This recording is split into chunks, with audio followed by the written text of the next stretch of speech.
Hello, my name is James Willig. I am a physician at UAB and a collaborator with the REACT Center. Most of my work centers around infectious disease and internal medicine, but I also do some work in clinical informatics. In particular, I've worked with the design of a software platform that allows for multiple researchers to run research studies to capture data outside of clinical settings and in people's homes. Within this platform, we have the ability to capture much data, including patient-reported outcomes and even some device data. What I would like to tell you about today is a comparison we did using a software approach to measure people's steps as opposed to the embedded pedometers in Apple and Android smartphones. So first of all, we need to talk a little bit about the concept of walking speed. Walking speed or gait speed is an important parameter in medicine, and it has much value in terms of predicting outcomes in different conditions.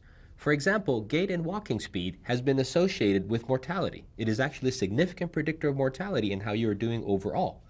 It's also been used to decide when someone needs a joint replacement surgery, sort of to monitor them over time, and to see when the step or gait speed falters and the joint replacement becomes more necessary. It has also been used after a joint replacement surgery to see when someone's improvement in physical therapy is such that the rate of physical therapy can change.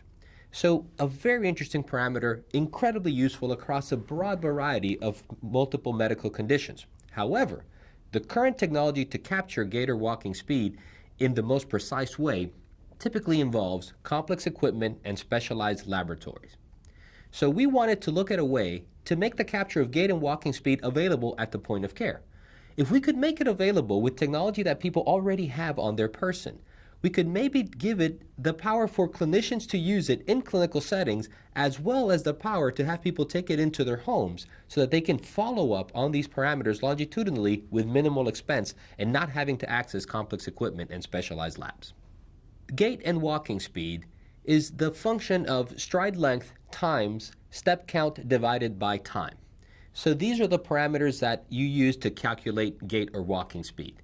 So this research is looking at step count. We're trying to find an accurate way to measure step count. And again, our two comparators are going to be the pedometer that's already in iOS or Android devices versus a software-based approach using some freely available software called the Shake algorithm. So to do this, we first had to figure out how to calibrate the Shake algorithm to our population. And the second thing we had to do was test it. So first I'd like to tell you about the calibration phase. And the Shake algorithm itself, it's important to understand that there's two basic parameters that we need to calibrate for the Shake algorithm. The first is the amplitude of a shake. How much movement constitutes a step?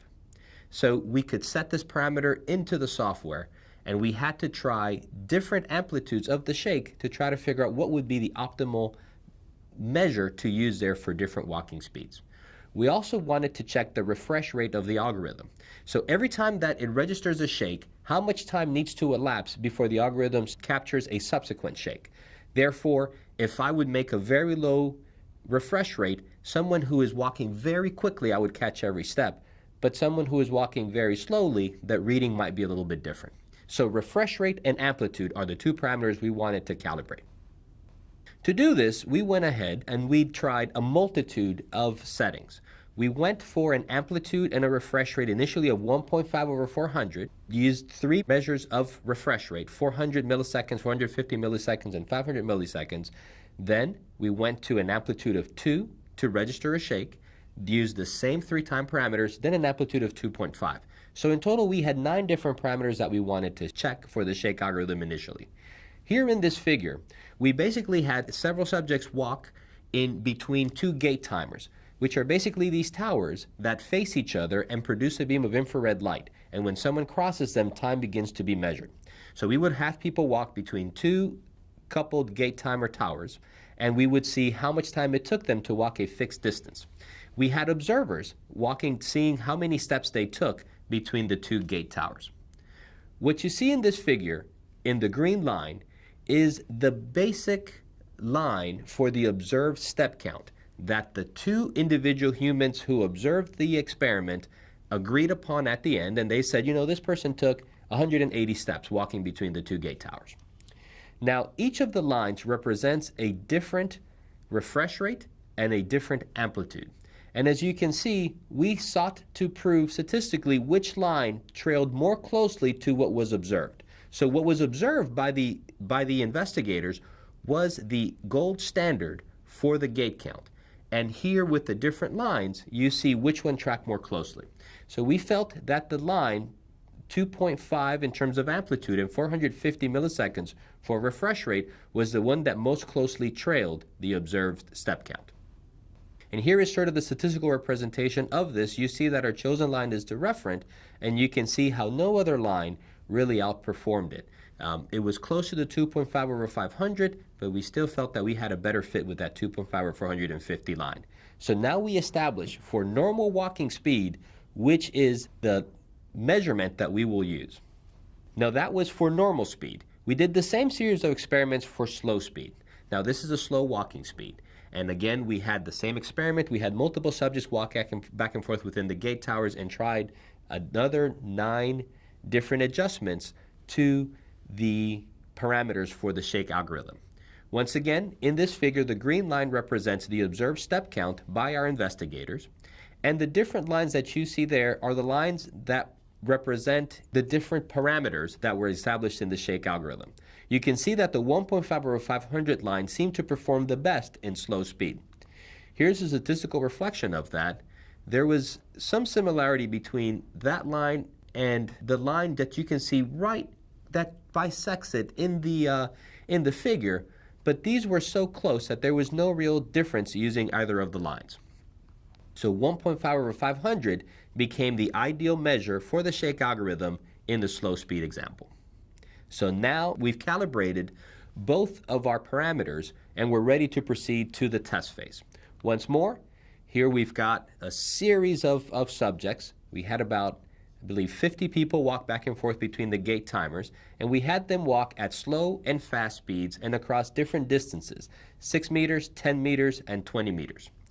They had 2 phones in their pockets. On one side, they had an iOS phone, and on the other side, they had an Android phone. So all of these together, you can see them represented here.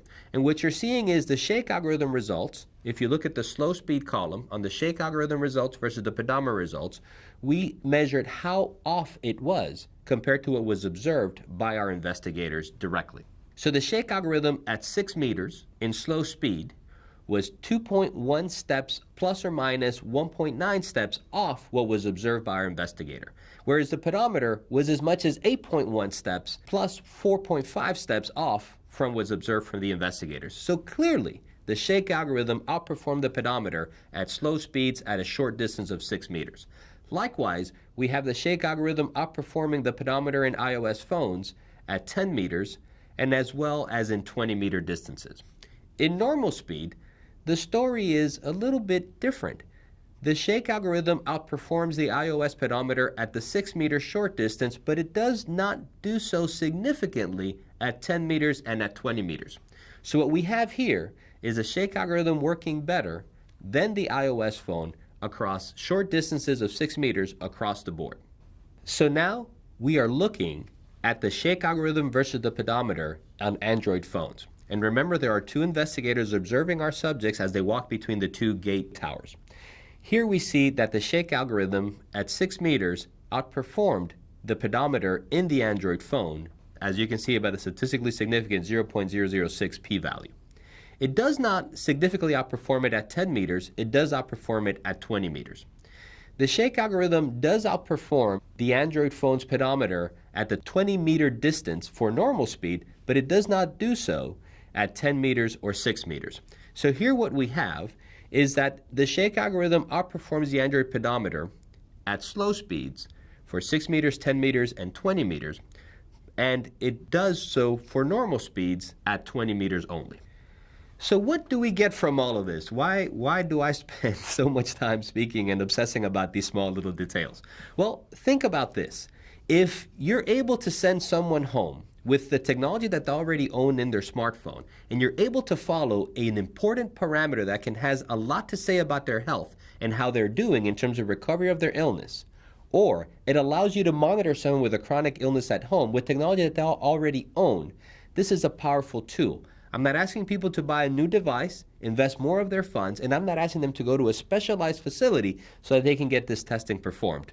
Can you imagine if we figure out how exactly to adjust this parameter so that people can just measure it at home and those data show up in their physician's or healthcare provider's office, and the healthcare provider can even be alerted by dramatic changes in gait speed, or that they need to pay attention to and intervene, or the patient can just report every once in a while and the provider knows that they're okay. So maybe they don't have to see them every month. Maybe they can see them every 2 or 3 months. It's interesting how the world changes when you have access to all of this data outside of the clinical setting. So again, our goal is to figure out a way to measure step count accurately with technology that people already have in their pockets.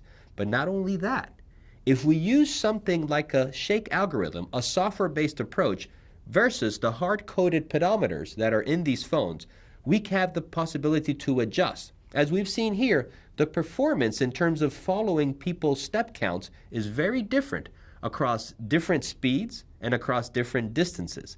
Now let's think about illnesses and how they're going to impact the people that we serve in terms of if I have a very bad rheumatologic disease that limits my mobility in terms of my knees and my ankles, all of a sudden walking 10 meters or even 20 meters is significantly harder than walking 6 meters.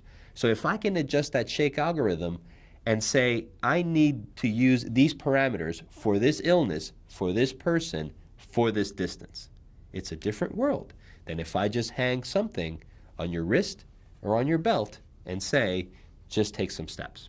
It adds subtlety and it adds a little depth to what we can do. And it makes the world a little bit more interesting in terms of how we can personalize individuals' care if we can personalize these software parameters to measure their gait speed. So, in essence, this is a small study. It's a proof of concept. And we think that across multiple medical conditions, because the shake algorithm and other software-based approaches will allow us to adjust to an individual's condition, and move those parameters to respond to their condition, it'll likely result in more specific and accurate readings across a broad range of medical conditions. In general, we also found that the current generation Android and iOS phones, the Android pedometers tend to outperform the iOS pedometers. And this has a lot to do with how iOS processes the data and the fact that they batch their data before putting it out every once in a while. So if you don't take enough steps to trigger a batch, a lot of times it's a bit of underreporting. So in general, those current generation Android pedometers seem to do a little bit better for this specific instance and for this specific use than what we see in contemporary iOS phones. But in general, a software-based approach like the shake algorithm will allow us tremendous flexibility and is worth looking more into in the future. So we will continue to explore it and build towards measuring gait and walking speed on commercial smartphones to bring this technology to patients in their homes for longitudinal follow-up and even to clinicians as they work in the point of care. Thank you.